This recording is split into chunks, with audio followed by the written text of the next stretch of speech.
అందరికీ praise lord. దేవుని నామానికి మహిమ కలుగును గాక. మీరందరూ బాగున్నారు కదా? మీరు పెడుతున్న ప్రతి ప్రార్థన రిక్వెస్ట్కి అనుదినం మేము ప్రార్థన చేస్తూ ఉన్నాం.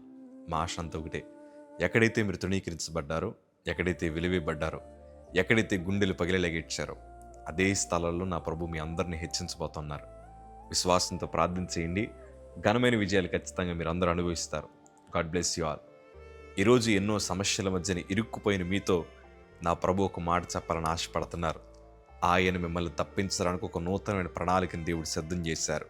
మీరు అధైర్యపడద్దు, ప్రభు వైపు చూడండి. ఖచ్చితంగా మీరు ఏ శోధన మధ్యనైతే ఉన్నారో వాటి నుంచి నా ప్రభు మిమ్మల్ని విడిపించి ఘనమైన సాక్షులుగా, సాధనాలుగా దేవుడు మిమ్మల్ని వాడుకోబోతున్నారు. ఈ 2026 సంవత్సరంలో మీ కన్నీటికి తగిన ప్రతిఫలాలు ప్రభు అనుగ్రహించబోతున్నారు. దేవుని వాక్యంలో దావీదు భక్తుడు అనుభవంతో రాస్తూ అంటున్నాడు. కీర్తనల భాగం 18వ కీర్తన 18వ మాట చదవగలిగితే, ఆపత్కాలమందు వారు నా మీదకి రాగా యెహోవా నన్ను ఆదుకొనును, విశాలమైన స్థలమునకు ఆయన నన్ను తోడుకొని వచ్చెను, నేను ఆయనకి ఇష్టడును గనుక ఆయన నన్ను తప్పించెను. దావీదు మహాభక్తుడి చుట్టూ ఎన్నో రకాల శత్రులు ఆయనను చంపాలని, ఆయనను ఎలాగైనా సంహరించాలని బలవంతులైన శత్రులు ఆయన తరుగుతున్నప్పుడు దేవుడు వాటి నుండి దావీదు గారిని తప్పించారు. ఆ తప్పించినప్పుడు రాసిన కీర్తన ఇది. ఆపత్కాలంలో వారు నా మీదకి రాగా.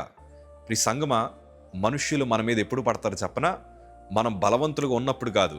మనం ఎప్పుడైతే బలహీనులుగా మార్చబడతామో, ఎప్పుడైతే అన్నీ కోల్పోతామో, ఎప్పుడైతే మన చేతులు బలహీనపడతాయో అందరూ మన మీద వేలెత్తి చూపి మనల్ని ద్వేషించడం ప్రారంభిస్తారు. అప్పటిదాకా మనతోనే సహవాసం చేస్తారు, అప్పటిదాకా మనల్ని ప్రేమించినట్లే ఉంటారు. కానీ ఎప్పుడైతే మనం అన్నీ కోల్పోతామో, ఎప్పుడైతే మనం బలహీనులుగా మార్చబడతామో ఎన్ని మాటలు వినాల్సి వస్తుందో మీకు తెలీదు. అయినా మీరు కంగారు పడకండి.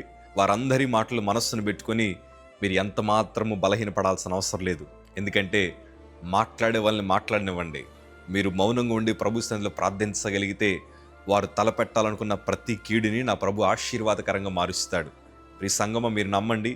ఈ 2026 సంవత్సరంలో మీ మీద పడిన ప్రతి నింద, ఎవరైతే మిమ్మల్ని అవమానించారో, ఎవరైతే మీరు నాశనం అవ్వాలని కోరుకున్నారో వారి కళ్ళ ముందరే నా ప్రభు మిమ్మల్ని హెచ్చించబోతున్నాడు.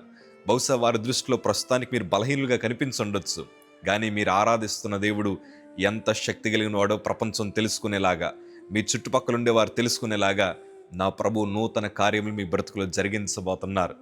ఎప్పుడైతే నాకు క్యాన్సర్ వచ్చిందో నాతో కలిసి తిరిగిన నా స్నేహితులు ఏమన్నారో తెలుసా?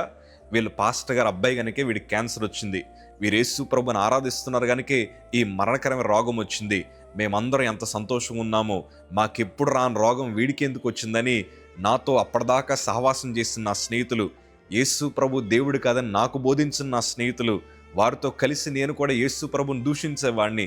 కానీ చివరాఖరికి ఏమన్నారు తెలుసా? వీడు క్రైస్తవుడు గనక వీరికి రోగం వచ్చిందన్నారు.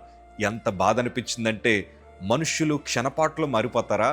నేను బలహీన పడగానే నా మీద ఇంది నిందలేస్తారా అని ఎంత బాధపడ్డానో. కొంతమంది ఏమన్నా తెలుసా?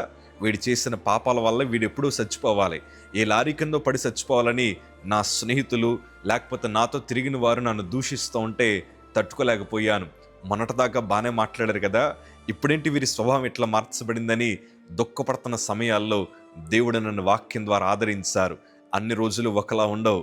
ఏ ఆపత్కాలమైన ఆశీర్వాదంగా మార్చగలిగిన ప్రభుని మనం ఆరాధిస్తున్నాము గనక నేను దేవుని వైపు చేతులు చాపి, అయ్యా నా వల్ల నీ నామం దూషించబడుతుంది తండ్రి, నా తప్పును నేను తెలుసుకున్నాను, నీకు ఇష్టడుగా బ్రతకాలని కోరుకుంటున్నాను, విశ్వాస వీరుడిగా జీవించాలని కోరుకుంటున్నానని నా బ్రతుకునంతా ప్రభు పాదాల దగ్గర పెట్టగా, గొప్ప విషయం ఏంటి చెప్పనా?